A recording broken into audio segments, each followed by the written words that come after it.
Bonjour et bienvenue sur Écho de Ferme, ton podcast pour comprendre les enjeux que traverse le secteur agricole français et s'interroger sur l'avenir de notre agriculture et de notre assiette.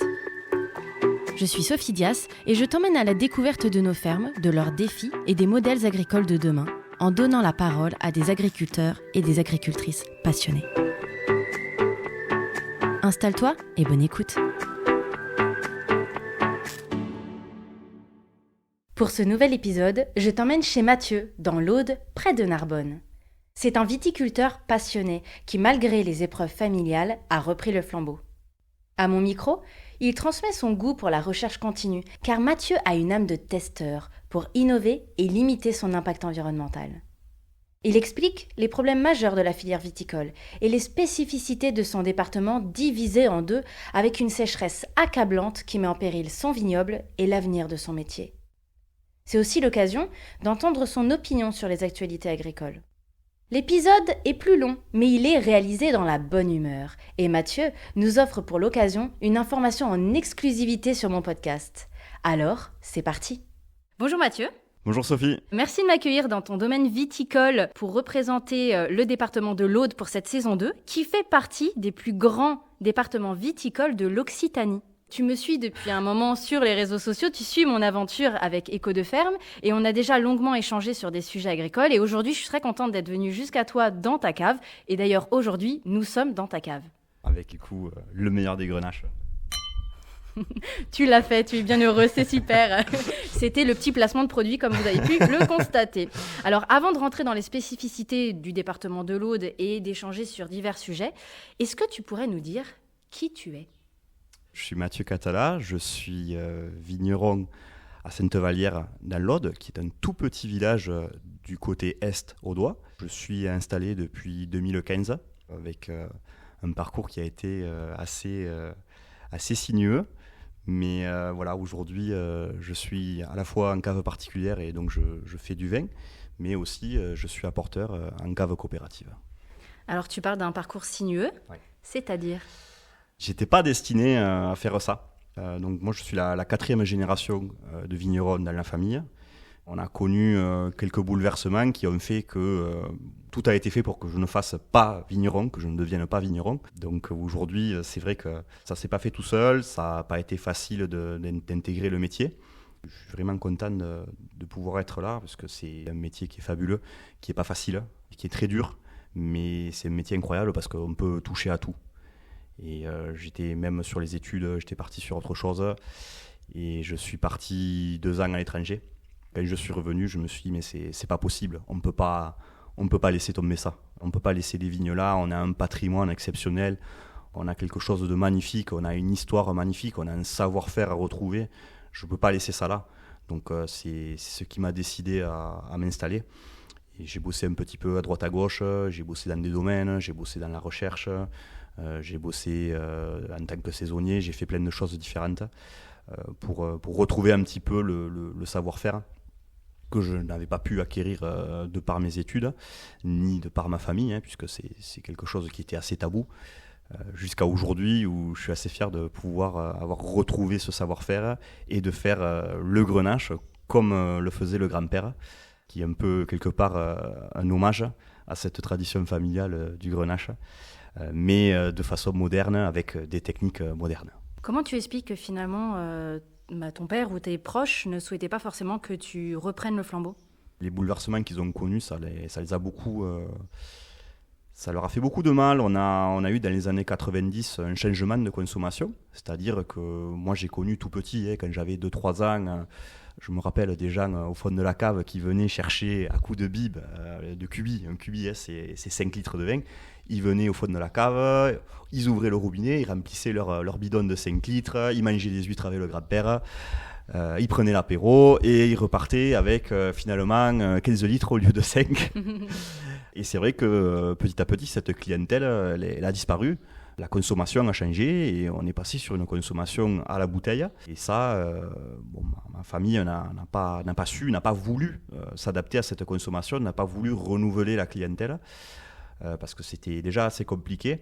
Et donc ça a été la première chose. Et la cave particulière de la famille, elle a fermé dans les années 90. 10 ans plus tard, c'est la cave coopérative du village qui a fermé. C'est plusieurs bouleversements qui font que ça, plus les enjeux climatiques, la grêle, le gel, clairement, c'était pas une bonne chose pour moi d'aller à la vigne, en tout cas pour les parents. En général, les parents... Ouais, ils souhaitaient quelque chose d'autre pour toi, mais pas forcément la reprise du domaine. La dernière chose, c'est tout sauf la vigne. C'est tout sauf la vigne. Et le jour où j'ai annoncé, en revenant de mes visas de travail à l'étranger, que j'avais envie de reprendre ça, ça a beaucoup fait pleurer ma mère. Parce que c'était tout sauf ça. Tout sauf ça, mais qu'est-ce qu'on a fait? Ma mère m'a dit, mais qu'est-ce qu'on a fait pour mériter ça? Parce que voilà, c'est un symbole d'échec, parce qu'eux ont connu certains échecs, mais c'est aussi un symbole d'échec parce qu'on est dans la France rurale, et au cœur de la France rurale, il y a ce côté ascenseur social d'après-guerre, qui fait que les gens qui sont restés au village, c'était pas ceux qui avaient fait des études, et c'était un peu mal vu. Et il s'est toujours dit que ce sont les ânes qui restent à la vigne. Il n'y a que les ânes qui restent à la vigne. C'est ceux qui ne savent rien faire qui restent au village. Donc c'est quelque chose de très ancré socialement. Et j'ai entendu des collègues qui sont du même âge que moi, qui ont la trentaine, qui ont repris des domaines, qui sont devenus ingénieurs et qui finalement sont retournés à la terre, qui me disent dans les Corbières ou ailleurs, mais mes parents me disent pareil, ils ne voulaient pas que je fasse ça, quoi. C'était un symbole d'échec. Pour la petite histoire, on dit qu'il n'y a que les ânes qui sont à la vigne, parce qu'on dit que le premier qui a taillé une vigne, c'est un âne qui mangeait les sarments de la vigne. D'accord, super, merci pour cette anecdote. Tu disais notamment que ta mère a vécu ça comme un échec quand tu lui as dit que tu voulais reprendre le domaine. Et aujourd'hui, donc tu t'es installé en 2015, aujourd'hui, quasiment 10 ans après, ouais. Elle en pense quoi? Alors, elle est surtout contente que je fasse de la bouteille, parce que c'était un des rêves de ma mère de développer la bouteille. C'est un rêve qui n'a pas abouti parce que mon père n'a pas pu suivre sur ça. Et du coup, elle est très contente et elle me fait des pains d'épices qui sont incroyables à déguster avec le grenache. D'accord. Des pains d'épices qui sont faits avec l'apiculteur qui me met le miel dans les vignes. Le miel. Alors, les ruches. Les ruches dans les vignes ruches plutôt. Dans les vignes. D'accord, donc un bon accord entre pain d'épices de maman et ton grenache. Oui, le pain d'épices de maman, le miel de l'apiculteur et le grenache des vignes. C'est l'économie circulaire du village. Tu parlais notamment du fait que tu es parti à l'étranger et que tu as fait des études dans d'autres domaines. Dans quoi tu as fait tes études? Je pense que c'était un peu lié à une certaine pression familiale. Je me suis retrouvé à faire des études qui étaient un peu sur le commerce et la logistique. Alors, ce n'était pas une école de commerce, j'ai juste fait un BTS sur la logistique.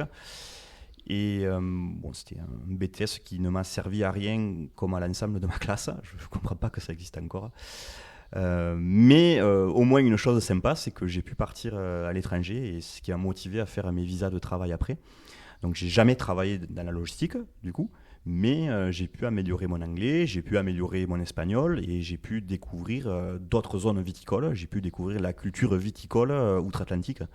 Et ça, c'était vraiment une belle expérience. Parce que finalement, même si ta famille ne voulait pas que tu reprennes le domaine, quand tu es parti à l'étranger et tout ça, tu avais toujours l'œil sur les domaines viticoles du coin, parce que finalement, au fond de toi, tu voulais reprendre. Je suis allé dans des régions viticoles, que ce soit au Canada ou que ce soit en Argentine, du côté de Mendoza, découvrir ce qui se faisait, travailler un peu là-bas. Et j'en suis revenu... quelque part enrichi, mais surtout dégoûté, parce que c'est ça, quand je te disais que je suis revenu avec cette idée de dire mais on a un patrimoine incroyable, on a une vraie histoire, on a un vrai savoir-faire. Quand tu vois commencer en Argentine, et c'est pareil en Amérique du Nord, ce sont des bunkers. C'est des investisseurs, il n'y a aucune tradition, ce sont des investisseurs européens qui arrivent, qui font des bunkers, c'est moche. C'est aseptisé, c'est industriel, ça n'a aucune âme. Moi, je suis quand même content d'avoir cette petite cave ici, qui est une petite cave en pierre. La cave où on est, c'est une ancienne tonnellerie. On est vraiment sur quelque chose qui est rempli d'histoire. Chaque pierre, elle est remplie d'histoire. J'ai des tonneaux dans la tonnellerie, 200 ans après qu'ils faisaient des tonneaux. Donc, c'est vivant, c'est vivant. C'est vrai que quand tu vas outre-Atlantique, c'est du béton, c'est aseptisé. Moi, ça ne me donne pas envie de partager ça, quoi. Donc finalement, ton parcours a fait que ça a renforcé plus ta volonté de reprendre le domaine que finalement fuir vers une autre vocation. Oui, c'est ça. Alors, on parle du domaine, je vais rebondir dessus. Est-ce que tu peux nous présenter le domaine, notamment comment il s'articule en termes de surface et du coup l'appellation Minervois dans lequel on se trouve? Alors, sur le domaine, donc moi j'ai monté mon domaine puisque ça n'a pas été accepté familialement. Donc, je travaillais à côté pour pouvoir financer le vignoble, les prêts pour acheter les vignes. Donc, je suis passé de 4, puis 8, puis 10, puis 14 hectares, jusqu'à ce que finalement, on se retrouve au moment de la retraite pour ma famille. Et là, j'ai repris le domaine familial. Donc, de 2015 à 2018, on était sur de la coopérative. Personnellement, j'ai commencé à vinifier en même temps que je travaillais à l'INRA, puisqu'on travaillait sur des micro-vinifications. Donc des vinifications dans des bocaux de confiture, vraiment, des vinifications de moins de litres, entre moins de litres et 20 litres. Oui, parce que dans ton parcours, finalement, tu es passé aussi par la case de l'INRA comme poste. Et donc c'est un peu ça qui m'a mis le pied à l'étrier pour commencer à vinifier. Et je cherchais à retrouver ce savoir de vinification. J'avais même tenté à un moment de faire une licence pour l'œnologie, pour voir un petit peu comment ça se passait. Mais malheureusement, ça m'a été refusé puisque j'avais un BTS de logistique qui, je rappelle, ne m'a servi à rien et m'a fermé beaucoup de portes. Ça, c'est pour les copains. Mais pour le coup, j'ai commencé un petit peu à toucher, à mettre les mains dedans vraiment à l'INRA, puisqu'à la coopérative, on ne fait qu'amener le raisin. Et j'ai vraiment pu me renforcer sur la partie agronomie de 2015 à 2018. Et à partir de 2018, j'ai pu expérimenter un peu plus la partie œnologie. Et derrière, après, j'ai commencé à faire mes petits vins dans le pressoir de l'arrière-grand-père que j'avais récupéré au fond du jardin, dont je me sers encore aujourd'hui. Et ça, dans des dames jaunes, tu vois, comme celle que tu as ici. Celle que je vois juste voilà. ici. Ça, c'est une 100 litres, c'est une grosse. Quand je me suis senti assez mûr, comme le raisin, pour vinifier, c'est là que j'ai lancé la production en sérieux avec les investissements qu'il fallait derrière pour avoir un matériel de pointe. Puisqu'il ne s'agissait pas de faire comme le grand-père, il s'agissait quand même de s'approprier, même si on reste sur ce cépage qui est un cépage local. Et ça permet de faire le segment sur le Minervois, puisque dans le Minervois, on est quand même un terroir de cave coopérative. La révolution viticole de 1907, c'est ici, c'est Narbonne. Et au-delà de cette révolution viticole, les villages avaient aussi plein de petites caves particulières. Et les cépages qu'on avait dans cette appellation géographique du Minervois, c'était les grenaches, les carignans, qui étaient des cépages vraiment typiques. On va rebondir un peu sur comment tu travailles dans tes vignes. Ouais. Quelle méthode tu mets en place, et notamment tu es assez précurseur dans le coin. Tu mets en avant notamment des options pour travailler avec tout ce qui est agroécologie. Je t'inviterai aussi à me définir ce qui est l'agroécologie pour toi, si c'est possible. Oui, alors c'est notamment justement le fait de faire de la bouteille un moyen pour moi de valoriser des méthodes qui ne sont pas forcément valorisées en coopérative. On a des coopérateurs qui le font, mais on ne sort pas un produit plus qualitatif puisque c'est mélangé, c'est une coopérative, tout le monde amène son raisin, c'est mélangé dans la cuve. L'agroécologie, pour moi, donc j'ai intégré le groupe des fermes défis. Peut-être tu connais. Voilà, j'ai intégré le groupe des fermes défis il y a 2 ans, après plusieurs formations en chalandre d'agriculture avec différents formateurs, avec un vrai focus sur la vie des sols en climat méditerranéen. Aujourd'hui, on a beaucoup de problématiques et comment on fait pour faire vivre les sols face à la sécheresse et d'autres problématiques. Alors, je rappelle juste les fermes défis. Donc, c'est un dispositif qui a été mis en place par le gouvernement il y a quelques années, si je ne me trompe pas, qui regroupe un réseau de fermes. Donc, il y en a quasiment 3000 réparties dans tout l'Hexagone. Oui. Donc, on appelle des fermes défis, D-E-P-H-Y, dont le but est de travailler sur des nouvelles méthodes agroécologiques pour trouver des solutions. Ouais, on essaie de s'intéresser un petit peu à tout pour trouver des solutions. Nous, on a un focus, chaque groupe a son focus. Forcément. Nous, le focus, c'est par rapport à la sécheresse, réduction des pesticides. Donc ça reste un volet très important puisqu'on remonte des données au gouvernement sur la réduction des pesticides. Et aussi tout ce qui est innovation. L'innovation, ça peut être la robotique, comme ça peut être ce qu'on a mis en place il y a quelques années, c'est-à-dire les engrais verts et les couverts végétaux.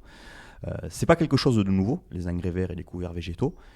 mais c'est quelque chose qu'on avait un petit peu oublié avec le tout désherbant. Et c'est vrai qu'aujourd'hui, on se réapproprie un petit peu ça.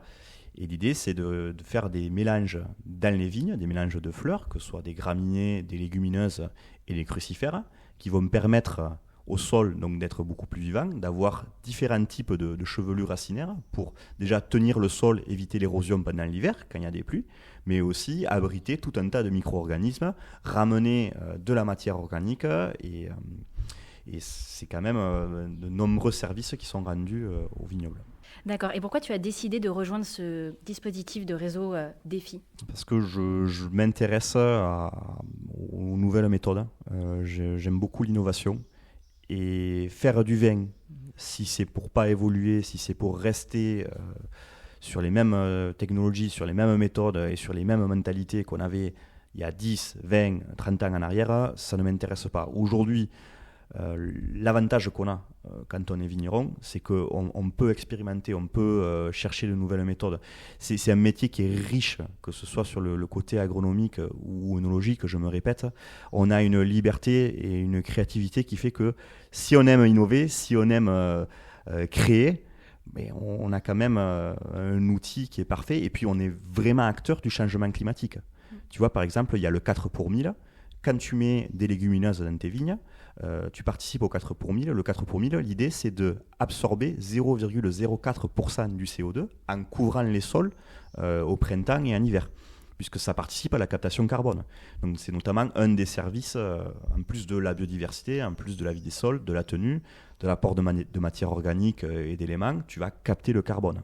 On peut être acteur, on peut créer, et c'est passionnant de découvrir de nouvelles choses et de faire de nouvelles choses. Pour moi, il ne s'agit pas de faire de la vigne et de passer mon tracteur bêtement.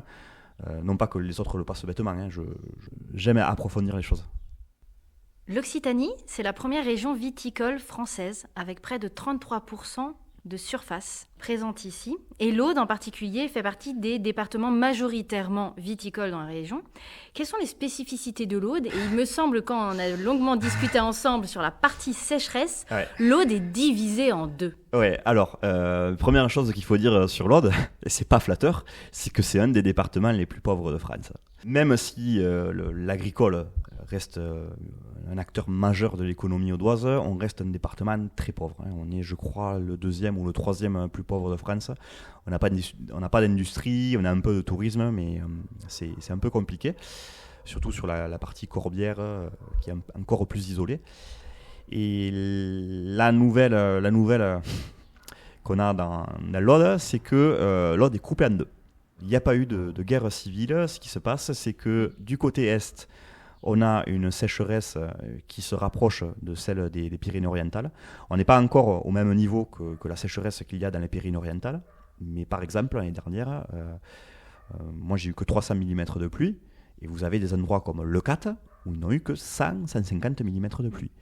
Ce qu'il faut savoir, c'est que le végétal et la vigne, elle a besoin de minimum pour vivre, 400 mm. On n'a pas ces 400 mm.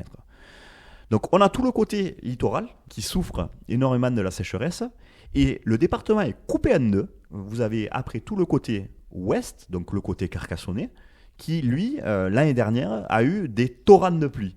Et du coup, qui a souffert du mildiou. Eh bien, alors c'est ça, c'est-à-dire qu'ils ont perdu 30-40% de la récolte du côté est parce qu'ils ont eu des torrents de pluie et ça a été compliqué de gérer les maladies. Et du côté est, nous, on a eu des torrents de vagues de chaleur qui font qu'on a perdu aussi un tiers de la récolte. Donc c'est une des inquiétudes sur l'avenir. Et du coup, comment tu travailles, toi, pour essayer de capter au maximum de ce qui est possible l'eau sur tes parcelles ? Comment tu travailles spécifiquement ? Alors, c'est d'autant plus compliqué que moi, je n'ai pas d'irrigation sur les 3/4 de mon vignoble. Parce que certains vignerons ont la capacité de mettre du goutte à goutte, d'être subventionnés pour ça, mais ce n'est pas forcément le cas de tous. Ce n'est pas le cas de tous. Il y a des grands projets qui sont en cours parce qu'ils se sont rendus compte que quand même, s'il n'y a pas du tout d'eau, c'est très compliqué. Maintenant, ce qu'il faut dire, c'est que le goutte à goutte, c'est très bien, c'est économique à eau, ça aide la vigne. Mais c'est vrai que si on n'a que 100 mm d'eau, moi, je ne suis pas sûr que ce soit suffisant. Hein. Oui, ce ne sera pas suffisant pour compenser le delta qui est nécessaire pour faire pousser un pied de vigne. On est même en dessous du soin palliatif, là. Hein. C'est compliqué. Si on n'a que 100 mm d'eau, les vignes meurent. Tu m'en as un peu parlé pendant qu'on faisait la visite sur tes parcelles. Oui. Comment tu vois du coup l'avenir de ton vignoble ? Je ferai du vin tant que je pourrai. Mais pour moi, c'est clair et net. Je suis certain, je suis persuadé que je suis la dernière génération de vignerons. Moi, je suis la 4e génération. Mais dans l'ordre et dans cette partie, je suis persuadé que je suis la dernière génération. Il y en a qui nous disent qu'on en a pour 5 ans. Il y en a qui nous disent qu'on en a pour 10 ans. Peut-être même moins que ça. Parce que tout s'est accéléré. Tout s'est accéléré après le Covid. Puisqu'on a commencé à avoir des grosses sécheresses justement après le Covid. Mais on n'a pas eu que ça. On vit une situation, dis-toi bien, qui est exceptionnelle. On n'a jamais vécu ça. Même mes parents qui ont vécu des moments difficiles, avec des crises viticoles, notamment la crise viticole de 2006, qui fait que la cave coopérative du village et de nombreux autres, le vignoble français a connu des arrachages massifs en 2006. Et beaucoup de caves ont fermé. Oui, beaucoup de caves ont fermé et se sont regroupés, ce qui a créé quand même des acteurs forts, hein, ça il faut bien le reconnaître. Voilà, au-delà de ça, aujourd'hui, on se trouve face à 3 problématiques majeures. La première, c'est que les gens consomment de moins en moins de vin, mais ce n'est pas juste en France, c'est mondial. C'est-à-dire que jusqu'à quelque temps, on avait encore les Chinois qui achetaient du vin. On avait encore le marché chinois qui marchait pas trop mal. Tu relèves un point qui est intéressant parce que lors de la saison 1 où j'ai fait une interview d'un autre vigneron dans le Tarn-et-Garonne, il me faisait part de la même problématique du fait que maintenant les gens sont plus axés sur de la bière que finalement sur du vin. C'est un peu ce que toi aussi tu notes ? Alors, la bière est une consommation parallèle. Ce n'est pas une consommation concurrentielle. Des amateurs de vin vont toujours venir vous voir. Ils seront toujours prêts à prendre une bonne bouteille. C'est plus que ce n'est pas la même occasion. On n'est pas sur les mêmes consommations, mais ceux qui disent que c'est la bière qui prend des parts de marché au vin, j'y crois pas trop. Bon, je dis ça, j'ai pas vendu tout mon stock encore. Donc, oui, la bière, c'est un marché intéressant et pourquoi pas développer de la bière ? Je pense qu'on va être de plus en plus à devenir vigneron brasseur. Ça serait pas étonnant à l'avenir. Hein. D'avoir la double casquette. Ouais, ça serait pas étonnant. Mais de toute façon, le double béret dans ton cas. Le double béret. De toute façon, tu as vu ma collection, j'en ai les 3 ou 4. Oui, parce que Mathieu a une grande collection de bérets et si vous le suivez sur ses réseaux, vous verrez, il a toujours son béret avec lui sur les photos. Le deuxième point, c'est qu'on est confronté à une hausse des prix, une hausse des coûts dont on n'a jamais vu l'ampleur. On a des coûts qui ont doublé, voire triplé. Le fer qui est essentiel, par exemple, pour les piquets de vigne, pour les fils de fer, qui est essentiel dans la conduite du vignoble, il a triplé. Les tracteurs, vous voyez un tracteur qui valait 40 000 euros. Aujourd'hui, un tracteur, ça vaut entre 80 et 120 000 euros. C'est une maison, vous achetez une maison. Donc on a des coûts qui ont explosé. Le prix du vin n'a pas bougé, voire baissé dans certains cas. Et en plus de ça, on a la grande chance, de mon côté, d'avoir de la sécheresse et des pertes de récolte de l'ordre de 20-30%, voire plus dans certains cas. Donc on a quand même ces 3 facteurs aggravants. Donc les trésoreries sont mises à mal. Les ventes sont de plus en plus compliquées parce que les gens consomment moins. Tout coûte beaucoup plus cher. Ça devient compliqué. Donc c'est pour ça que quand il y en a qui vous disent vous en avez pour 10 ans, des fois on se dit mais peut-être moins. À voir. Mais on va essayer de tenir. J'ai quand même l'intime conviction que de toute façon, tant qu'il y aura de l'humain, il y aura du vin. Donc... Tu parlais à l'instant du fait qu'effectivement, il y ait aussi une baisse des prix du vin, une baisse de la consommation et cette sécheresse, et notamment des difficultés en termes de trésorerie, parce qu'il y a des coûts qui augmentent. Ouais. Et c'est des propos que j'ai pu entendre lors des manifestations en janvier dernier par les agriculteurs, tous secteurs confondus d'ailleurs, et qui manifestent encore aujourd'hui. Hein. Aujourd'hui, on est le 3 juin, donc il y a un blocage au niveau des Pyrénées avec les agriculteurs espagnols et français. En janvier, du coup, il y avait cette contestation qui a grandi. T'en penses quoi de ce qui s'est passé ? Il y a une colère qui est là depuis longtemps et je pense que moi, comme tous les autres, on se sent délaissé, on ne se sent pas entendu. Et il y a aussi ce côté de se dire que voilà, on a un côté aujourd'hui, l'agricole, on rend service à la nature. On essaie de travailler aussi pour l'écologie et il y a beaucoup d'agriculteurs qui souffrent un petit peu de l'agribashing. Je pense que quand il s'agit de grandes entreprises ou d'artisans, il n'y a pas la même vision du public que sur l'agricole. L'agricole, c'est forcément c'est quelqu'un de mauvais parce qu'il utilise des pesticides et il faut qu'il n'en utilise pas du tout. Mais il y a des problématiques de rentabilité, il y a des problématiques d'entreprise. On est des entrepreneurs dont le grand public ne se rend pas compte. Et c'est vrai qu'on a l'impression de se faire taper un peu dessus par le gouvernement, par le public, parce qu'on ne fait jamais assez. Mais nous, on a déjà du mal à finir les mois. Donc voilà, je pense que c'est un équilibre à trouver. Après, ça, c'est moi. Mais pour revenir à la manifestation, je pense que c'est juste d'exprimer cette colère. Cette colère doit être entendue. Les revendications sont multiples. Il y en a qui sont plus que justifiées. Il y en a qui sont discutables. Surtout qu'il y a une variété, il y a une diversité d'agriculture. Les problématiques viticoles, les problématiques de la moitié de mon département ne sont pas les mêmes que la moitié de mon autre département. Pour autant, les informations, je pense que les syndicats et la filière en général, pas que les syndicats, la filière, les IGP, les AOP, on connaît les problématiques, on sait ce qu'on vit. Voilà. Maintenant, c'est pas que de la faute du gouvernement. Il y a aussi les organisations. C'est difficile de rentrer dans le détail, mais c'est aussi lié à la profession en elle-même qui a du mal à se structurer, avec des acteurs différents qui se sont toujours un peu tapés sur les pieds. On n'a pas que la problématique écologique, on n'a pas que la problématique du public, on n'a pas que la problématique du gouvernement, on a aussi la problématique entre nous. Est-ce qu'on s'entend pour avancer main dans la main ou est-ce qu'on continue à se taper les uns sur les autres? Moi, je pense qu'on peut très bien être coopérateur et on peut très bien être vigneron en cave particulière. Moi, je fais partie des vignerons indépendants, parce que je pense que c'est important d'être indépendant et d'avoir ce savoir-faire, de faire son vin dans sa cave. C'est quelque chose que je prône. Pour autant, la coopération, c'est une belle histoire. Et moi, demain, abandonner la coopération, en étant un arrière-petit-fils de personnes qui ont fait la révolution viticole, pour moi, c'est pas possible, parce que même au niveau de l'emploi, on fait vivre 50 personnes. C'est énorme. Plus les revendeurs, plus les mécaniciens, plus les gens qui travaillent dans les labos. Il y a toute une filière derrière. Il y a toute une filière derrière. Donc tu parles effectivement les ventes en coopérative et à la bouteille que tu fais à la cave. Et dans nos échanges, tu as aussi des fois mentionné les accords de libre-échange que tu pouvais pointer du doigt et qui faisaient partie aussi d'une problématique. Est-ce que tu peux peut-être venir expliquer ton point de vue dessus, s'il te plaît? Écoute, oui, effectivement, moi j'ai vu les Pyrénées-Orientales s'effondrer et j'ai vu aussi ici, j'ai vu ici aussi les marchés un peu s'effondrer quand on a fait les accords de libre-échange et quand on a ouvert l'Europe. C'est ce qui a tué le maraîchage dans les Pyrénées-Orientales. Alors, je ne suis pas le mieux placé pour en parler, mais il y a effectivement beaucoup de vins qui rentrent d'Espagne et d'Italie, notamment dans les grandes surfaces.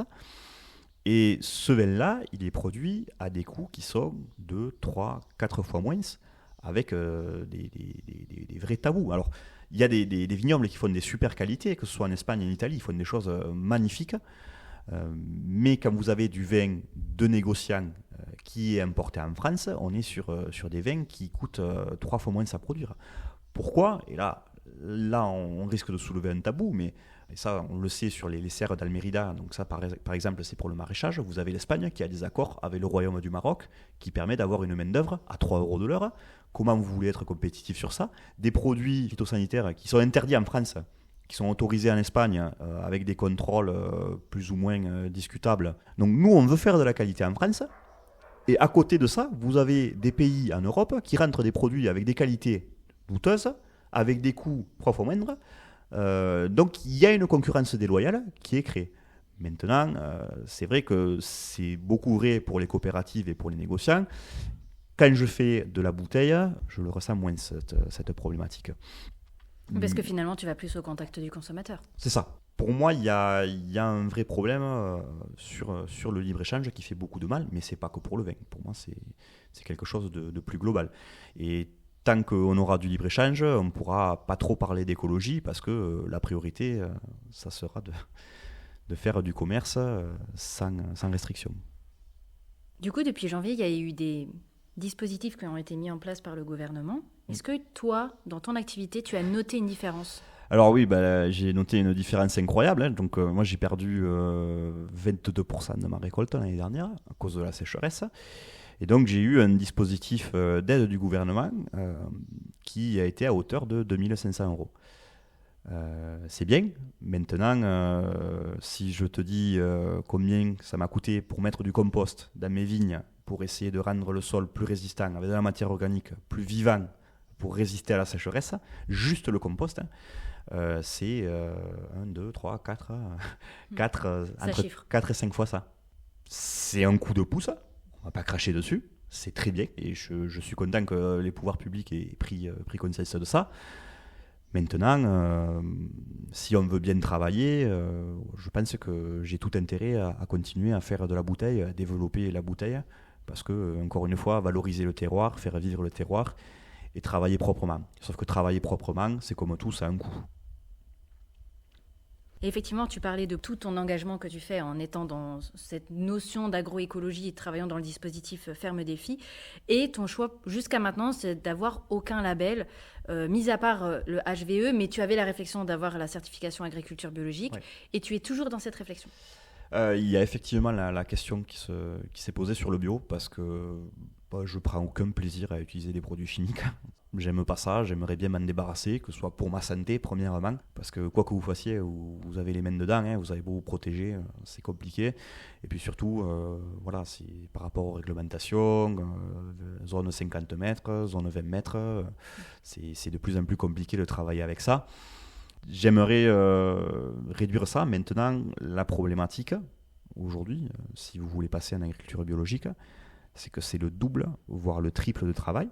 C'est-à-dire qu'aujourd'hui, en Ferme Défi, j'utilise des produits chimiques pour protéger mes vignes des maladies 2-3 fois en période de sensibilité, donc au moment de la fleur. Si je passe sur du bio, je vais passer de 5-7 traitements maximum, peut-être même moins cette année, hein, j'y travaille, à réduire un maximum, mais si je passe en bio, il va falloir que je double.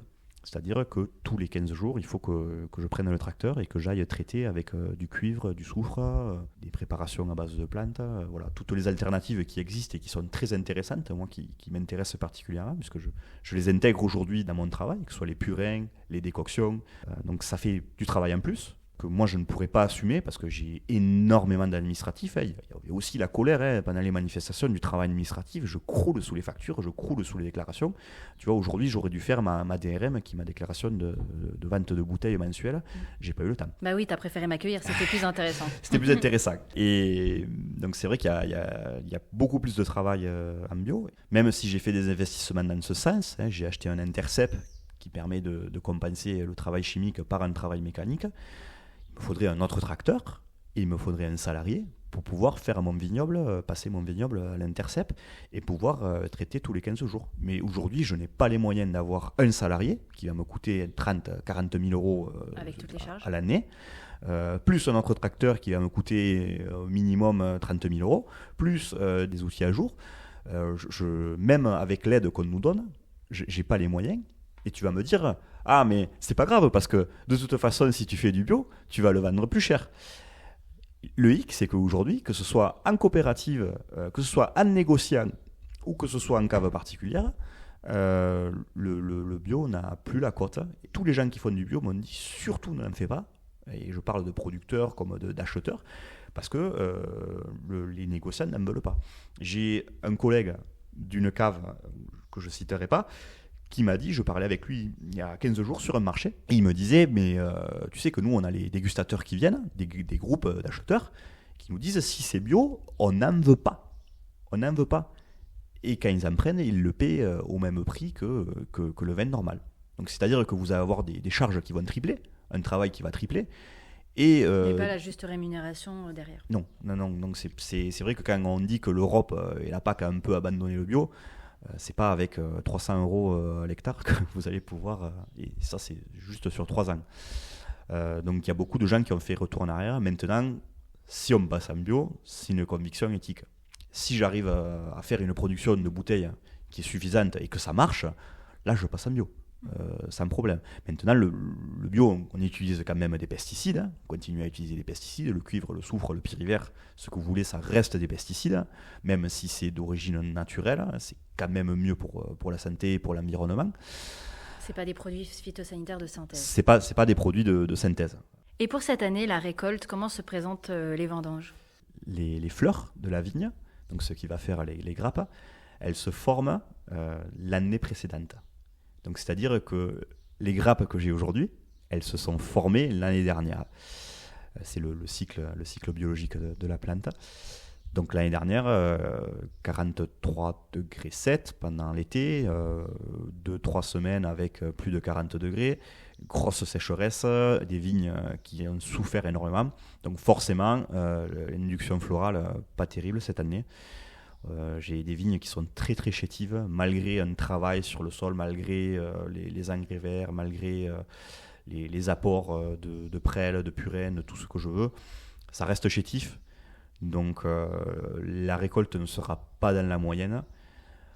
J'ai espoir d'avoir quand même moins de 20% de pertes, ça serait bien. On espère. Ouais, mais bon, je pense que ça ne sera pas fabuleux non plus.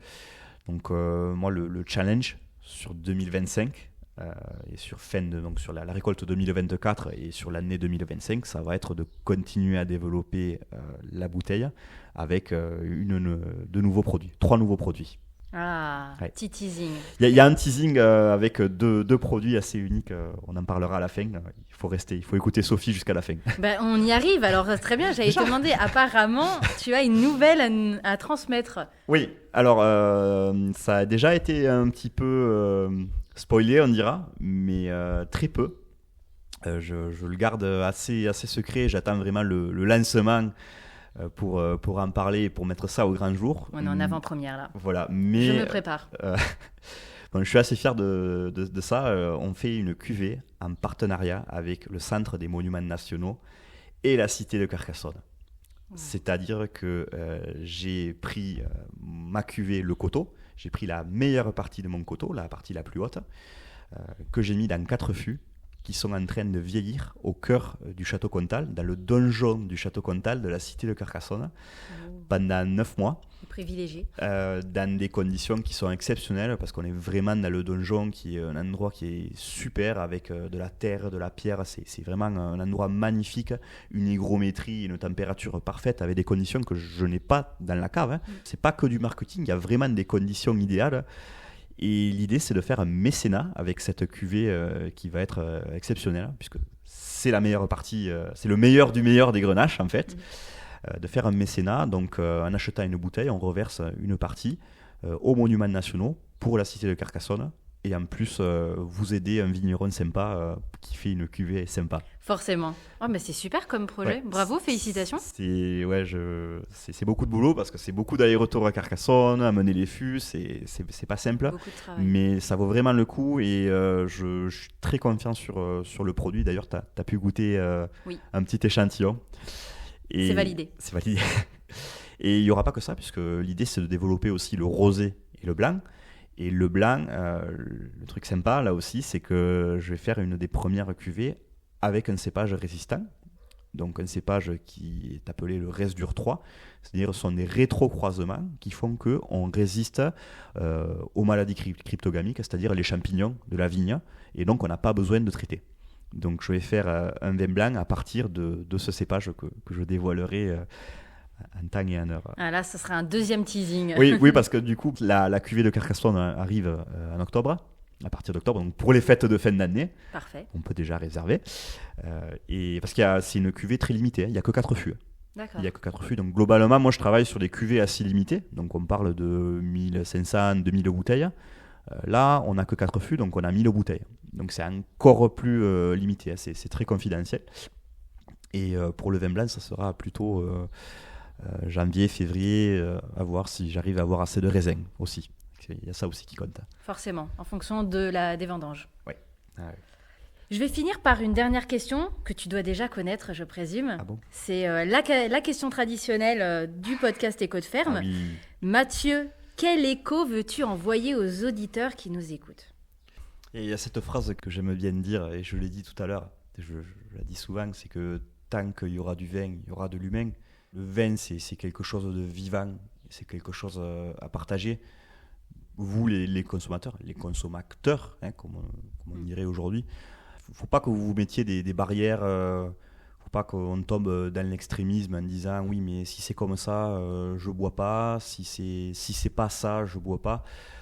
Je pense qu'il faut être ouvert et il faut vraiment aller au contact des producteurs, parler avec les producteurs. Ne soyons pas dans l'extrémisme, mais il y a beaucoup trop d'extrémisme aujourd'hui, je trouve, que ce soit des fois sur les producteurs et des fois sur les consommateurs. Allez parler avec les producteurs et échanger. Et vous verrez qu'on se pose beaucoup de questions et qu'on se pose beaucoup de questions pour vous, pour les consommateurs, pour arriver à faire vraiment le meilleur et partager le meilleur.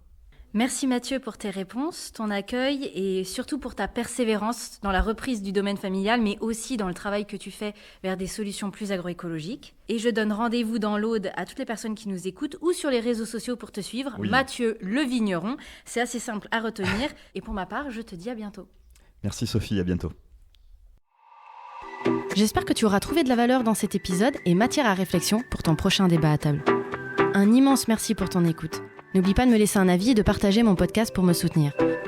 Je compte sur toi et je te dis à bientôt pour un nouvel épisode sur Écho de ferme.